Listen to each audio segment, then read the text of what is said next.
আপনি আল্লাহর নিকট ক্ষমা প্রার্থনা করলে কত শত পথ আপনার জন্য খুলে যাবে। আসমানের দরজা আপনার জন্য এমনভাবে খুলে যাবে যে আপনি কল্পনাও করতে পারবেন না। আপনি সবকিছু আরো ভালোভাবে বুঝতে পারবেন। আপনার ব্যক্তিগত সমস্যাগুলো দূর হতে শুরু করবে। উদাহরণস্বরূপ রাগের কথা ধরা যাক। রাগ হওয়া থেকে মুক্তি পাওয়া আসলে অনেক কঠিন। মানুষ খুবই গুরুত্বপূর্ণ জীবনযাপন করে, খুব অল্পতেই রেগে যান, কিছু একটা তাদের সামান্যতেই ক্রোধান্বিত করে, আর তারা একসাথে লড়াই করতে পারে না। তারা তাদের এই সমস্যাটা বুঝতে পারে কিন্তু নিজের কাছে অসহায় হয়ে পড়ে এবং মনে মনে ভাবেন, না, আমার পক্ষে রাগ হওয়া থেকে মুক্তি পাওয়া সম্ভব না। হুদায়বিয়া সন্ধির সময় সাহাবীরা খুবই রাগান্বিত হয়ে পড়েছিলেন। তাদের রাগ দূর করা সম্পর্কে আল্লাহ কি বলেছেন? তিনি বলেছেন, তিনি আকাশ থেকে বিশ্বাসীদের অন্তরে প্রশান্তি নাজিল করলেন। প্রশান্তি আমাদের নিজেদের কাছে থেকে আসে না, আমরা নিজেদের প্রশান্ত করতে পারি না। মুসা আলাইহিস সালামের মা ভয়ে টেনশনে প্রায় মারাই যাচ্ছিলেন যখন তার ছোট শিশু একটা বক্সে বন্দি করে পানিতে ভাসিয়ে দিলেন। আউলা আলা রবাদ মালাকুল বিহা, যদি আমি তার হৃদয়কে দৃঢ় করে না দিতাম, তার নিজের পক্ষে সে অন্তরকে দৃঢ় করা সম্ভব ছিল না। ঐশ্বরিক হস্তক্ষেপ বলে এটা ব্যাপার আছে। আল্লাহ তার অন্তরকে দৃঢ় করেছিলেন, যা আমাদের ব্যক্তিগত দুর্বলতা এবং প্রবণতা থেকে সুস্থ হতে সাহায্য করে। কিছু কিছু মানুষ অশ্লীলতার প্রতি খুবই আকৃষ্ট হয়ে পড়ে। কেউ কেউ ক্রোধ নিয়ন্ত্রণ করতে পারে না, আবার কেউ কেউ মারাত্মক লোভী, সবসময় শুধু টাকা পয়সা নিয়ে চিন্তা মগ্ন থাকে। তারা এসব থেকে বের হয়ে আসতে চায় কিন্তু নিজেদের সাথে যুদ্ধ করে পারে না। এইসব সমস্যা সমাধান আছে আল্লাহর পক্ষ থেকে। আপনার একান্ত ব্যক্তিগত গভীর সমস্যা সমাধান আছে আসমান থেকে। বৃষ্টি যেমন পৃথিবীকে পরিষ্কার করে দেয়, তেমনি আসমান থেকে আল্লাহর রহমত এসে আপনার সমস্যাগুলোকে ধুয়ে মুছে পরিষ্কার করে দেয়। আল্লাহকুম জান্নাতিন ওয়াজ আল্লাহকুম আনহারা, তোমাদের জন্য উদ্যান স্থাপন করবেন, তোমাদের জন্য নদী নালা প্রবাহিত করবেন। অর্থাৎ আল্লাহ বলেন, যদি শুধু ক্ষমা চাও সবই দিব। আপনি মনে করি যে যদি আমরা আল্লাহর কাছে ক্ষমা চাই তাহলে শুধু ক্ষমা পাবো, কিন্তু আল্লাহ বলছেন যদি ক্ষমা চাও তাহলে এমন কিছু নেই যা আমি তোমাদের দিব না। বিষয়টা এমন যে আপনি ইচ্ছা করলে বিভিন্ন জিনিস চাইতে পারেন অথবা ক্ষমা চান তাহলে সবই পাবেন। কি আর বাকি আছে? অর্থ, সন্তান সন্নতি, আপনার সকল সমস্যা সমাধানে আকাশ খুলে যাবে। বাগান, নদী, সবকিছু আপনার জন্য প্রস্তুত। মানুষ সাধারণত মনে করে যে যদি তার আল্লাহর ক্ষমা চান তাহলে এটা শুধু তাদেরকে পরকালে সাহায্য করবে, কিন্তু এই আয়াতগুলো আমাদেরকে বলেছেন যে, বুঝিয়েছেন যে না, আল্লাহ শুধু আমাদেরকে পরকালে সাহায্য করবেন তা নয়, তিনি আমাদেরকে এই দুনিয়াতেও সাহায্য করবেন।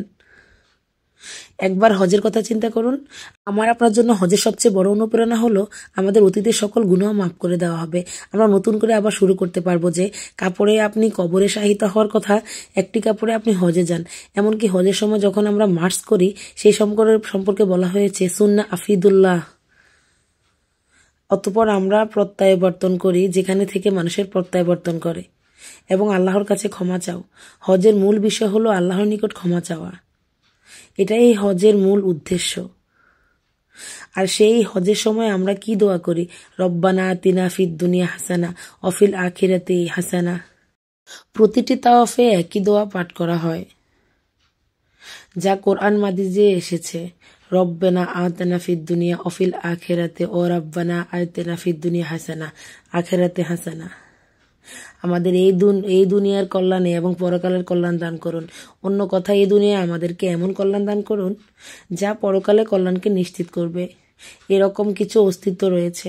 আর এই সব কিছু আমরা কখনই পাবো যখন আপনি আন্তরিকতার সাথে আল্লাহর নিকট ক্ষমা চাইব।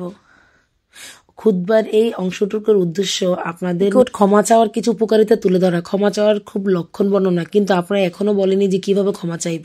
কেউ কেউ কৃত্রিম উপায়ে ক্ষমা চায়, আস্তাগফিরুল্লাহ আস্তাগফিরুল্লাহ আস্তাগফিরুল্লাহ।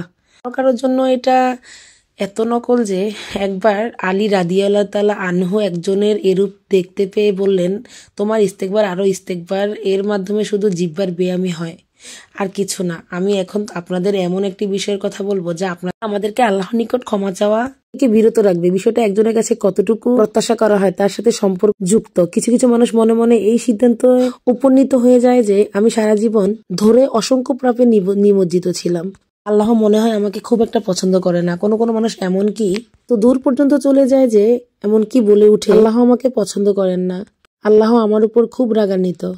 আমি জানতাম আল্লাহ এই কাজগুলো আমাকে করতে নিষেধ করেছেন, তারপরেও আমি এই কাজগুলো করেছি, শুধু একবার নয় বারবার।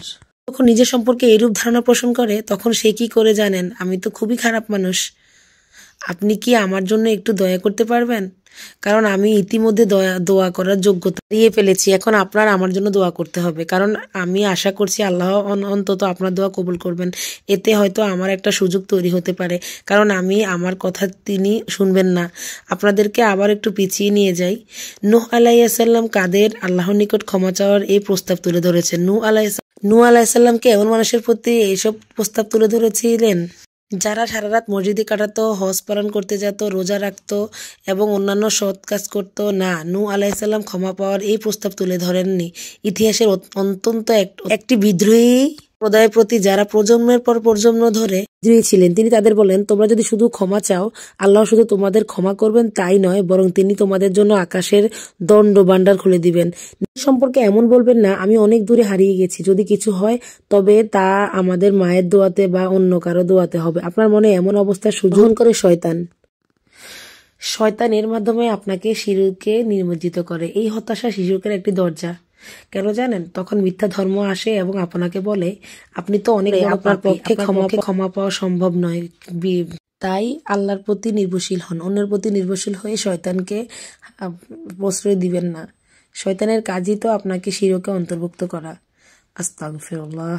তাই আল্লাহকে ভালোবাসুন, আল্লাহর কাছে ক্ষমা চান, নিশ্চয়ই আল্লাহ আপনাকে ক্ষমা করবেন, কারণ আল্লাহ ক্ষমাশীল। ভালো থাকবেন সবাই, ধন্যবাদ।